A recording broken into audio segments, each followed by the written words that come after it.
Bonjour, bienvenue dans la série sur la physique des particules.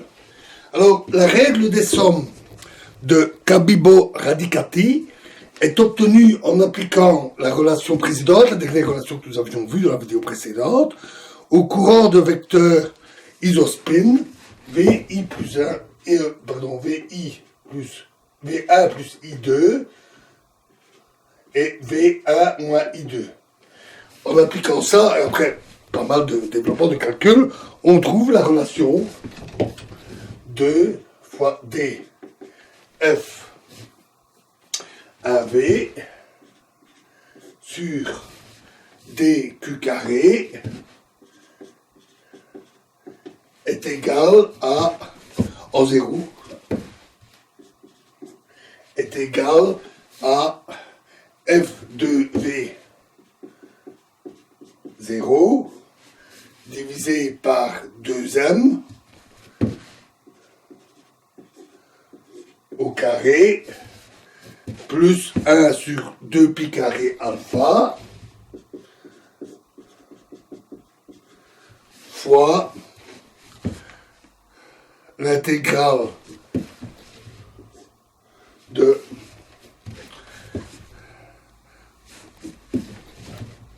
V seuil à l'infini de dV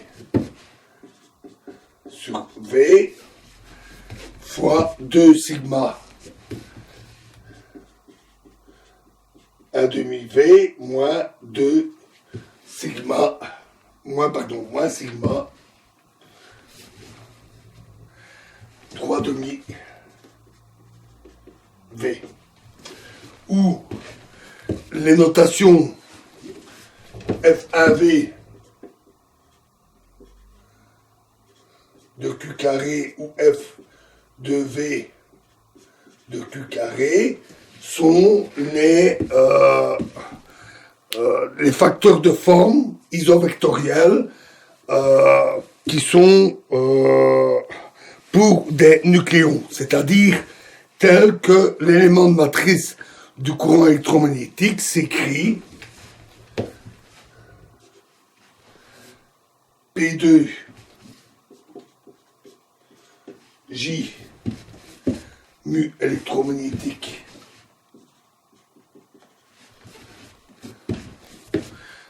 P1 est égal à U bar 2, donc un spinner de nucléon, gamma mu, fois F1S plus F1V,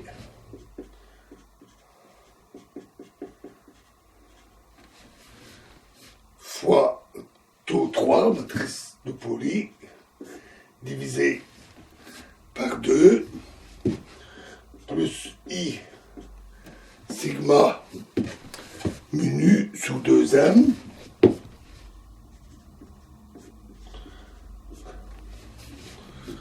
fois Q nu,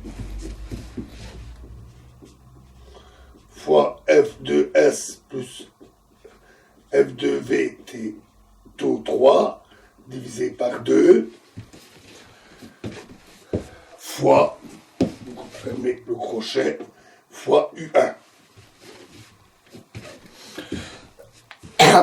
Et sigma 1 demi V et sigma 3 demi V sont les sections efficaces hadroniques totales pour la diffusion de photons isovecteurs par des nucléons dans le canal d'isospin 1 demi ou 3 demi. Les valeurs expérimentales qui sont obtenues avec des nucléons en physique nucléaire pour les deux côtés de cette règle sont en très bon accord. Si on exprime dans l'unité inverse du carré de la masse du pion, on trouve que la partie gauche ici est égale à 0,132 fois masse du pion moins 2, et la partie droite, après mesure et calcul, donne 0,126.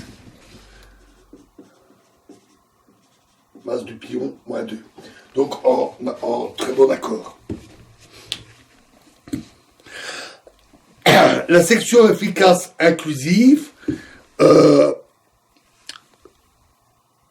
pour la diffusion de neutrinos nus ou d'antineutrinos nu bar sur des nucléons, donc la réaction nu ou nu bar plus un nucléon donne un lepton L plus X, où X est un état de nucléon non déterminé à la base. Donc ça, c'est ce qu'on appelle typiquement un processus inclusif, où on considère une diffusion d'un nucléon, un transfert de moment Q sur un nucléon, disons un proton, qui donne un état hadronique non précisé. Dans ce type d'expérience en haute énergie, on a souvent des gerbes énormes de particules, avec des dizaines de particules, qu'on nomme ici X, et on considère ici seulement la diffusion d'un neutrinon qui devient un lepton E en E', et un transfert de moment Q.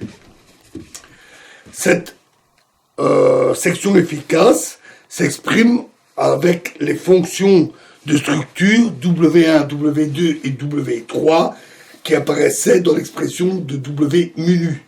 Là aussi, après un certain nombre de calculs, on trouve que des sigma nu bar sur dq carré dv est égal à g carré sur 2 pi m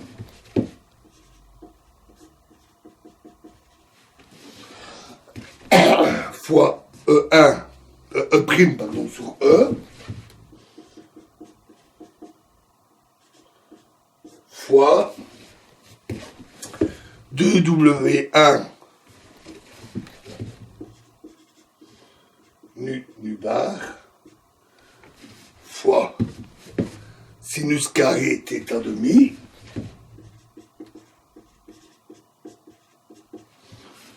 plus W2 pardon, nu bar fois cosinus carré θ demi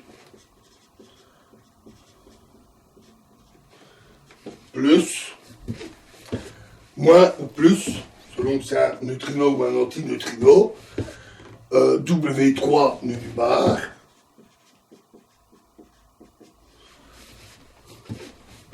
fois E plus E' sur M fois sinus carré θ demi. Où les variables cinématiques V et Q carré sont reliées aux énergies du neutrino incident grand E, l'énergie du lepton E', et l'angle de diffusion dans le laboratoire θ par V est égal à P fois Q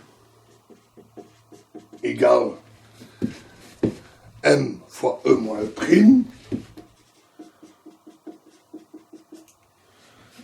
M, c'est la masse du nucléon, bien entendu, et Q carré est égal à moins 4 E', sinus carré θ demi. La masse du lepton a été négligée dans ce calcul, ce qui est toujours fait pour des expériences à très haute énergie, où la masse du lepton est tout simplement négligeable.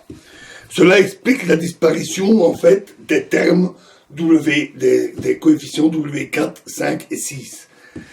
Et cela exprime aussi l'expression simple du transfert de moment entre le neutrino-lepton et le nucléon.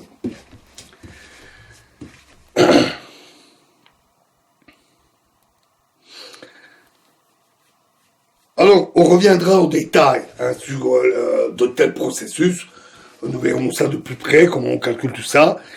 Alors, pour Q carré et V fixé, mais pour une énergie grand E croissante, et donc E', θ tend vers 0. Et la section efficace peut être approchée par la contribution de W2 seul. On obtient alors la limite quand E tend vers l'infini de d sigma nu bar sur dq carré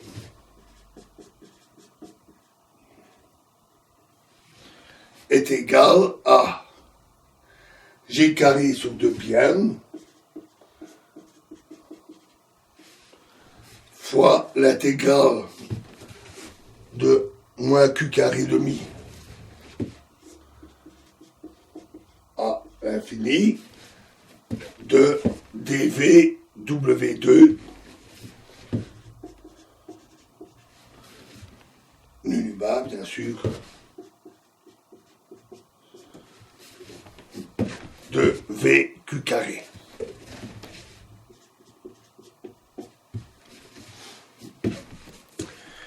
Alors, la symétrie de croisement implique que l'on doit avoir que WI pour nu, pour un neutrino, pour VQ, Q carré, doit être égal à moins WI pour un antineutrino avec moins V Q carré. L'algèbre des courants nous permet alors d'obtenir une nouvelle expression qui est appelée la règle de somme de Adler, qui est la limite pour E tendant vers l'infini de d sigma nu sur dq carré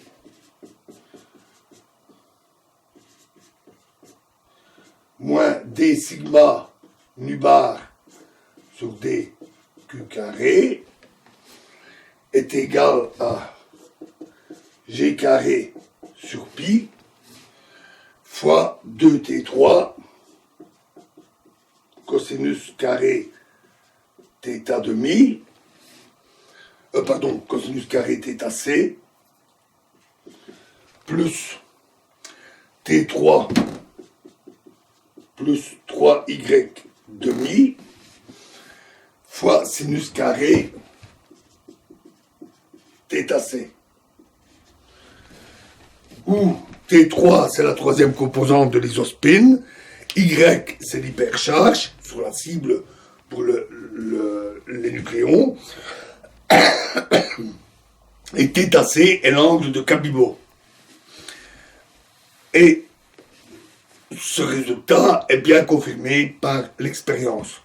Un résultat analogue s'applique à la diffusion inclusive, inélastique, des électrons, c'est-à-dire électrons plus nucléons donne électrons plus un état X. Donc des collisions dites profondément inélastiques avec des électrons de très haute énergie. Alors en utilisant le courant vectoriel V1 plus I2, alors ici l'algèbre des courants ne s'applique pas à la partie isoscalaire pour le courant électromagnétique, et la prédiction qui a été obtenue par Bjorken est donc seulement une inégalité pour la somme sur les cibles de neutrons et protons, c'est-à-dire qu'on obtient limite quand E tend vers l'infini de d sigma En, donc électron-neutron, d sigma q carré, sur dq carré, pardon, moins d sigma EP, électron-proton, sur dq carré, est égal, est supérieur ou égal, donc c'est une inégalité, à 2 pi alpha carré sur Q carré au carré. Relation aussi bien vérifiée par l'expérience. Voilà pour ces quelques exemples. On a bypassé le plus gros des calculs. On reviendra sur les relations, les diffusions hadroniques et les phénomènes inélastiques. Alors revenons au courant axiaux.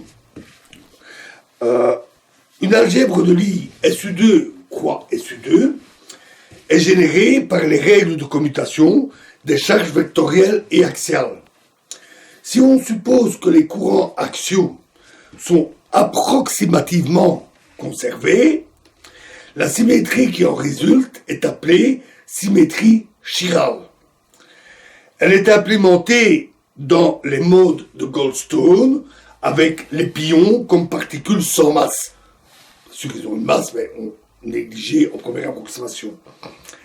Cette hypothèse nous permet de déduire de nouvelles conséquences de l'algèbre des courants sous la forme de règles de somme et de théorèmes basse énergie. La généralisation, par contre, à SU3 croix SU3, qui inclut le courant qui modifie l'étrangeté, semble plus douteux. Voilà, et donc nous verrons cela dans la prochaine vidéo. Je vous remercie.